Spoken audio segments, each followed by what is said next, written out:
Hi everybody, it's Grace. Welcome to Eating Peace. So because my online program is running right now, I do it in these dark winter months every year. Really interesting time to do an Eating Peace program. But I find this is when almost in the past, in my history in my life, even though I had eating issues going on all the time, it doesn't matter what the season is, this particular season would raise a lot of memories, nostalgia, a depth of the darkness that I felt within, memories from the past, contact with other people, and a lot of food and drink and substances offered all around for everybody to share, like that we're supposed to be sort of in a partying mood or some kind, right? A lot of contact with that. So I just feel like this movement into deeply understanding what it is that fuels an urge to be compulsive in any particular way, or obsessive, or kind of follow an addictive trance. This is a really good time of year to do it. Where I live in the world, Pacific Northwest, it is very dark. The sun is setting at like 4 o'clock in the afternoon, and it's rising late, pitch dark in the morning, and it's raining a lot. And powerful time to take a look at the inner world and what is being felt. What I want to share with you today, that's sort of big and small at the same time, is that to just be open to what is being felt on the inside, to who you are deeply on the inside, is very difficult, but a huge key for recovery and peace. What do I mean by that? So when I look back and see how I was, what I learned from what was around me, the sensitivity I had to other people and what they were feeling and what's going on in the world, I recognized a sort of resistance to strong feeling of any kind, like great joy and ecstasy, or super huge attraction to a person or to anything, or determination that I'm going to meet that goal. Those are all positive things, quote unquote, but even that would be like a little bit disturbing. And certainly what would be very disturbing is strong feelings of anger or fear, or feeling powerless or hopeless or despairing. So I noticed that also the people around me, the beautiful adults that I was with, my mom and dad and other adults that I was related to, also had feelings of that if anybody's going like kind of kicking it up a real high notch and they're really acting out or expressing strongly or making a lot of noise or expressing feeling in a really big way, it's not really that accepted, not so very good. Kind of like, could you put a lid on it? Could you wipe that look off your face? Could you stop crying? And definitely, let's not get angry. These are bad things.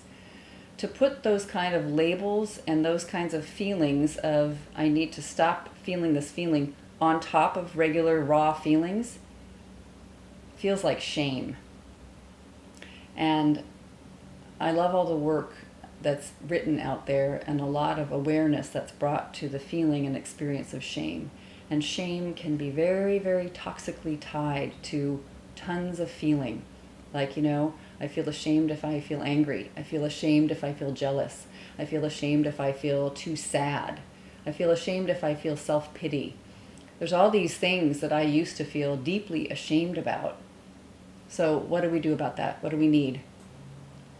It's very simple. It's a sense of self-compassion for what you are actually feeling. This huge inner world, this inside of yourself that feels so deep and like a big cavern. And here we are at this darker time of year that we're calling winter, at least in the hemisphere I live in, where you really can go inward. And of course you can do this no matter what the season is. But sensing who you are and allowing it to be authentic and real and really expressing honestly. If you need to start that in the safest place possible, it is with you, just writing it out. Begin to write. Write whatever it is that disturbs you. Write all of it down. Just start writing. I talk about journaling all the time, but write what feels upsetting and uncomfortable. The next step after writing is sharing it with another human being. to speak it out loud.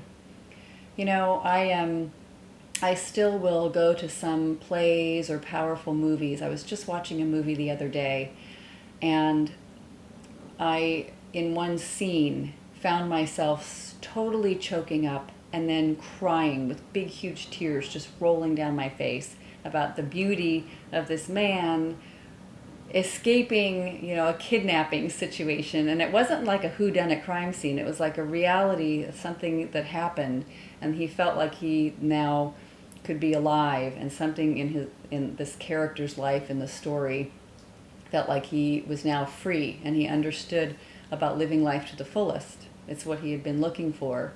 And then this difficult thing had happened where he thought he was going to die, but he didn't. And now he was alive, and he felt the freedom of that. And just by watching the movie, I was crying for his own freedom and his own escape.